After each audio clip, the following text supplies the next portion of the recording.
right, you guys, as you can see by the thumbnail, this is episode 61 of Inner Demons. So check it out. Before I get into this episode, let me just take a minute out to let some of you know what's going on, since it seems like there's people that don't read the comments or don't go into the community and read the postings.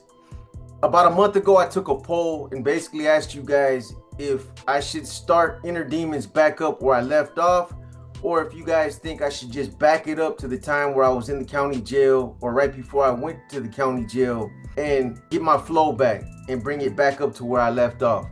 And you guys basically said that you wanted me to start back over from the county jail or from when I got arrested. Some of you wanted me to start the whole series over, which I really don't mind doing that, but I know that there's some of you that just want me to pick back up where I left off. So I'm trying to do the happy medium here. Anyways, in the last episode, episode 60, I did my best to try to bring you guys back up to speed without going through all 60 episodes. You know, it's kind of hard. There was so much going on at that time, right before I got arrested. There was so much going on out there on the streets with Operation Black Widow, with me relocating to San Jose, trying to get that regiment back up and on track. You know, there was some issues I was dealing with out in San Jose where I was living at. I had just moved again in San Jose, relocated after I got into that shootout. I talked a little bit about my addiction. That's something else that was going on. I mean, there was just a lot going on at that time. Not only that, but you know, I also seen the walls were starting to close in on me. I don't know how to explain it to you guys other than I had a gut feeling that everything was basically coming to an end. You know, when you're out there and you're functioning on that level and you're dealing with the types of things that I was dealing with out there, you know, in this lifestyle that you're not going to make it for too long. Eventually, you're going to end up going to prison. Somebody's going to tell on you. You're going to end up getting caught up. You're going to slip up. You're going to make a mistake. Something's going to happen. Nobody makes it for years out there anymore. It just doesn't happen. And if somebody's out there for years and they're functioning on that level, 5, 10 years, then obviously something's fishy. People usually think that somebody like that is telling, because everybody's telling out there. You guys know it's the truth. Nobody can last that long anymore. It's not fun being a gang member anymore, because the game is just it's all messed up. The politics are messed up. You know, there's a lot going on. And you know, this series, Inner Demons, it isn't about bashing on the NF. I don't got an axe to grind. I'm not bitter. I'm just telling my story. I'm bringing you guys through my story, the things that I went through, walking you through my personal experiences. Anyway, like I said, I went through my addiction. I talked a little bit about why I was out there in San Jose. There's a lot more that I'm probably missing, but hopefully by the time I get back up to where I was at, you guys will understand the full scope of everything that was happening out there. You know, one of the things that I want to talk a little bit more about is my addiction, because I know that there's a lot of you that are curious about, you know, how I dealt with my addiction, how I kicked, everything that I went through. And it's probably because there's a lot of you that are dealing with addiction, and it's a serious issue. I understand that. And I'm going to talk about my addiction as much as I can this go around, probably more than I did in the last Inner Demons. Matter of fact, I'm going to try to elaborate on as much as I can this time around. There's a lot of things that I probably missed, or that I didn't cover, or that I really didn't elaborate on. So hopefully I get it right this time, and hopefully this will help me get back up to where I was at. Anyway, so like I told you guys, I was living in Ukiah and I had relocated to San Jose. NF leadership gave me a directive to relocate to San Jose. And the whole purpose for this was to get the regiment back up and on track. So everybody that was functioning in the San Jose Regiment had basically dispersed. A lot of them went back to work. Some of them went back to freelancing, doing their own thing out there, making their own money. And it was my job to go out there and find all these stragglers, everybody that was functioning, get them back in the regiment and to start generating money. That was my whole purpose at that time. I think I covered a lot of it in episode 60, but I think there's a few things that I missed that are important for you guys to understand. Because when I get arrested, I want you guys to understand everything that was going on. So for those of you that are just tuning in and are coming, into this series late, let me just kind of line this up for you guys. So at this time, I'm out there in San Jose.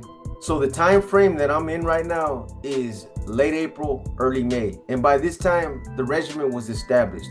It was probably at its peak at around that time. I had been in San Jose for about 7 months. And during that time, I had basically built everything up. I had everything going at that time, everything that I needed in order to run that regiment. We had an arsenal, we had a lot of guns. I want to say we had somewhere close to 60 or 70 guns. I had a good plug. I told you guys about him in my last episode, Don Julio. This guy right here had weight. He had stupid weight. I remember him getting hit a couple of times. A couple of his runners ended up getting busted out there in San Jose doing runs. And these were 30 and 40 pound hits.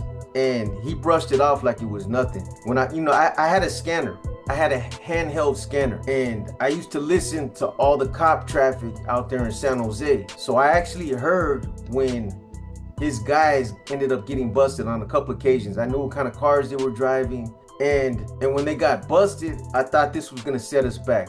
I thought, he wasn't gonna have no D for a while, and it was gonna have a domino effect. But when I talked to him right after this happened, on a couple occasions, he was like, hey, that's nothing. Don't trip. We're still good. So I already knew he had a lot of weight. When I was living in Campbell before I had that shootout, and I had an apartment over there, I had another apartment that was right next to my apartment. And basically I was using that apartment as a safe house. And at that time, Julio's spot, it ended up getting blown up. I don't know what happened, but he felt like he needed to move his spot somewhere else, and he didn't have a place to move it to. So I want to say Bling Bling, one of the individuals that introduced me to Julio, was the one that told me he needed a spot. So I let him know that I had that apartment. It was a safe house. It was where I was keeping all my D. Literally, there was nothing in there. It was just an apartment.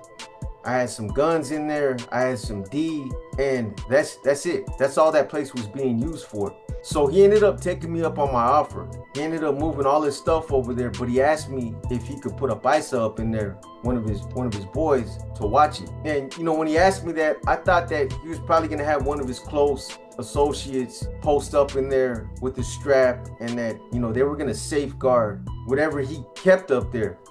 But what he ended up doing was put a little Paisa up there. It was like probably a little scrub dude that he was just paying to watch his shit. And this guy weighed, like, no bullshit, probably like a $110, soaking wet. He was a little guy, and I could tell by the way he interacted with them that this wasn't one of his close boys. This was a bottom feeder, just somebody that he paid to do what he was doing. So we put a couch in there, and this guy, he would just lay in there, smoke cigarettes, and watch TV. That's all he would do. At one point, I started getting Julio. I'm not gonna get that detailed into it. You guys are gonna have to go back and watch those episodes to get all that.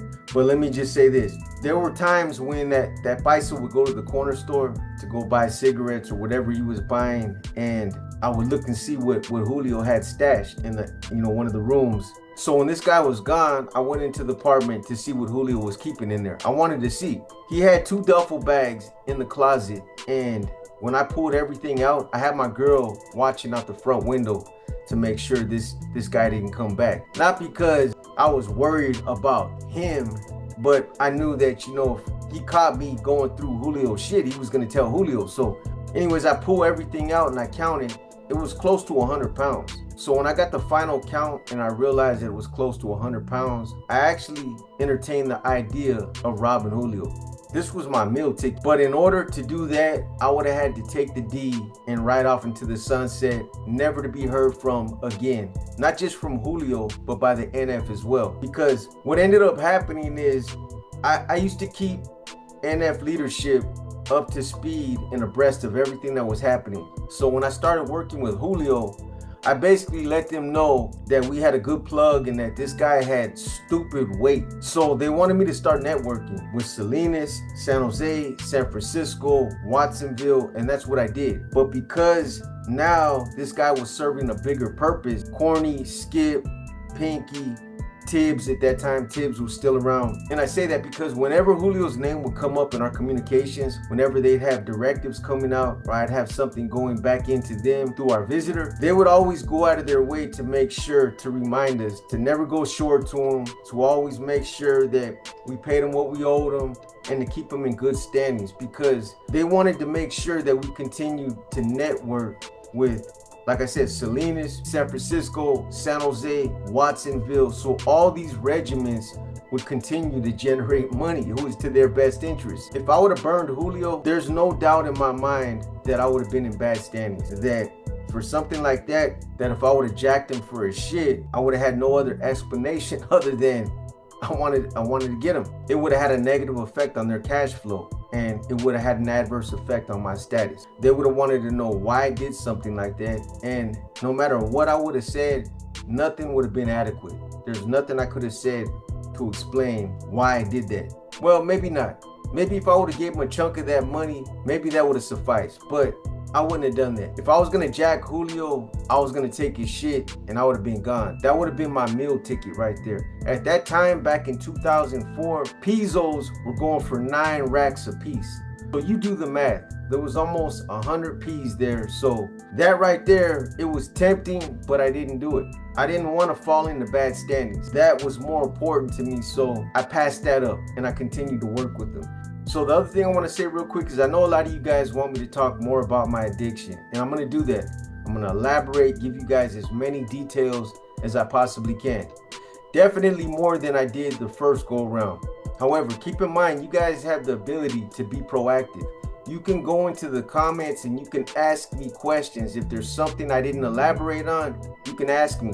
I'm also starting to do Q&As again. So if you guys got questions about addiction or about anything that I talk about, go ahead and ask. The only stupid question is the one that's not asked. So be proactive and take advantage of that. And if there are questions that I feel apply to Inner Demons, then I'll elaborate on those questions during the Inner Demons episodes. If not, I'll do it during the Q&A episodes.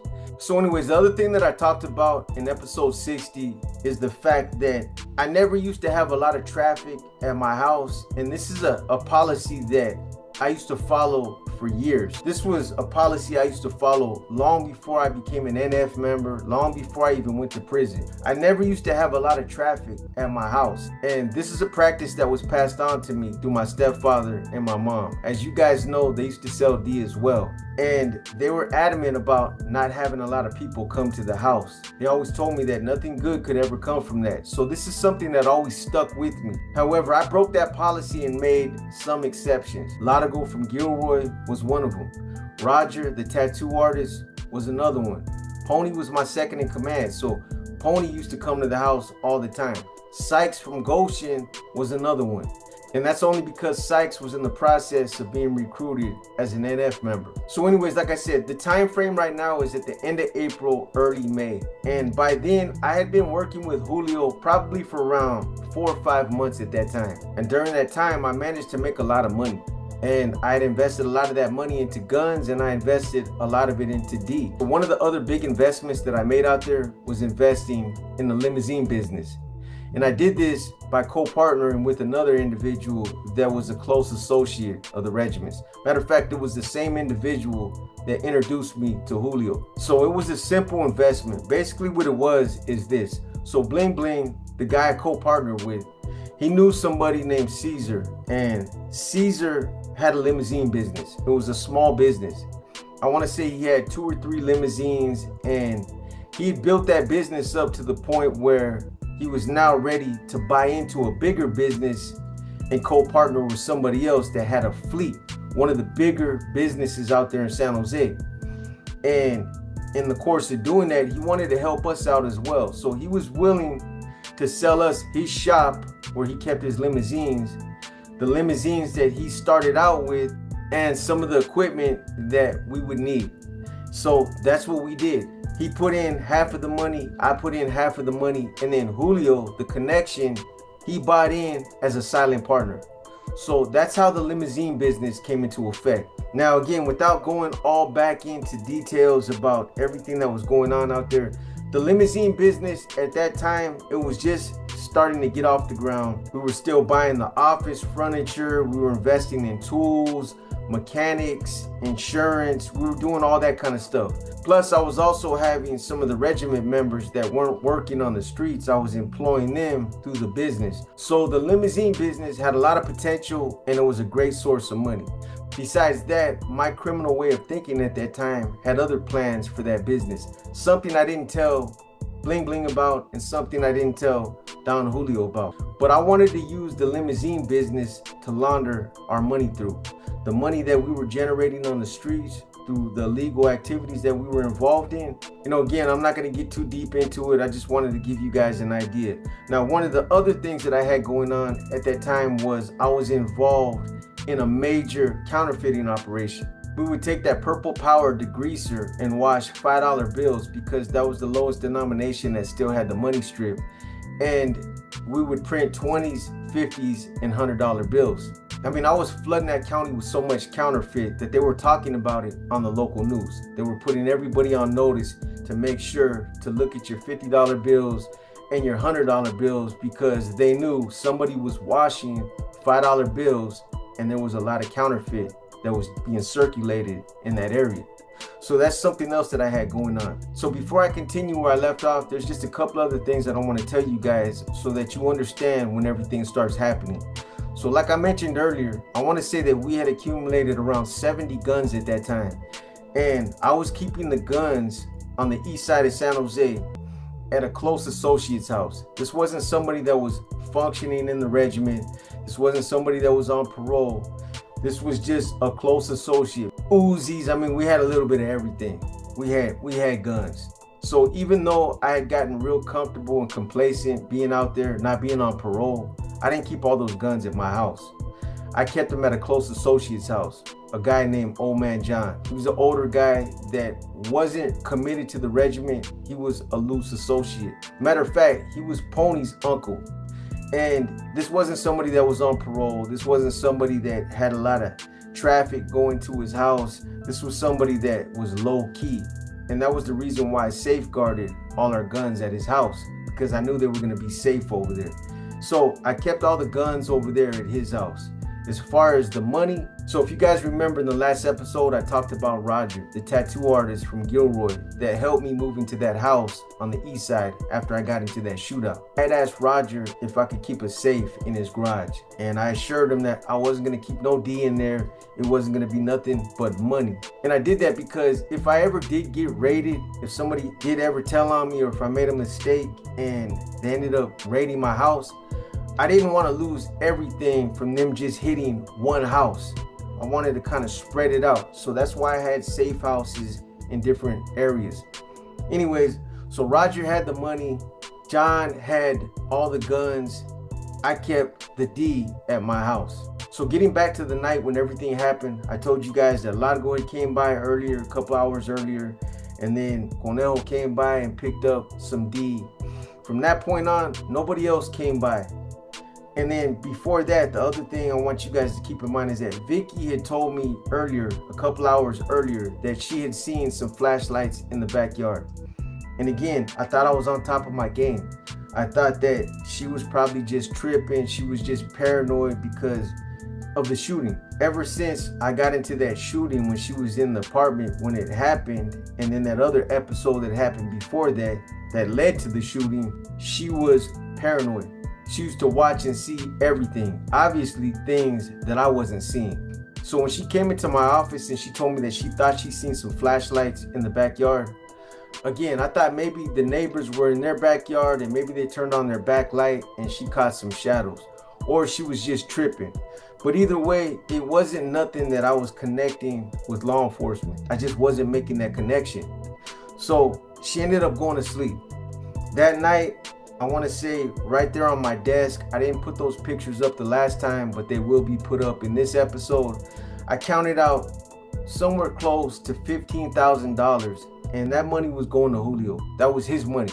And I want to say there was still close to $30,000 that was still out there on the streets that was also going to Julio, but I hadn't gotten that yet. He was supposed to come by the next morning and pick that money up and drop off some more D, because we were out. Conejo came by that night, picked up the last of what I had.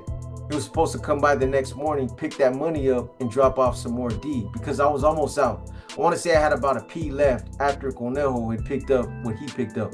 So moving forward, it was around 2 a.m. Vicky had went to sleep. It was already late. I was still in the office area. I had the scanner on. I was listening to police traffic. So I touched briefly on this in my last episode, but I remember getting up to do something. I started feeling sick, and I told you guys I had a crazy habit at that time. I was doing close to 2 ounces every 2 to 3 weeks, somewhere around there. This was a dealer's habit. I had been strung out before, but never had I been that strung out. I mean, I was literally killing myself with that shit. Like I told you guys in the last episode, I was doing so much that I couldn't cook what I needed to cook in a spoon anymore. Spoon wasn't big enough. Tablespoon wasn't big enough. I would tear the bottom of a beer can off and use that as a cooker.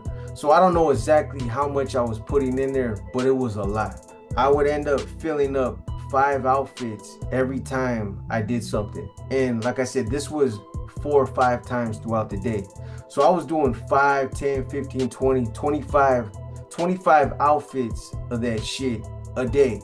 Sometimes maybe even more. And I know you guys are hearing this, you're like, yeah, right, man, you take some of that off, you're putting too much on it. I'm telling you guys, I have no reason to lie to you. If anything, I'm ashamed about being as strung out as I was. 25 outfits full, and I'm talking about, this was black liquid. The average dolphin would probably OD on one of my cottons. That's how bad it was. Anyways, I would fill up 5 outfits and I'd pump them into my muscles. I was skin popping, either into my arms or my legs. So after I did that, I went back to the office, and I remember laying down on a futon. I had a little futon in there. You can't see it in these pictures, and these pictures aren't the greatest quality pictures anyway. They're real grainy and they're copies. I don't have the originals, but there was a futon that I had in that office that I used to lay on. And I remember laying down and falling asleep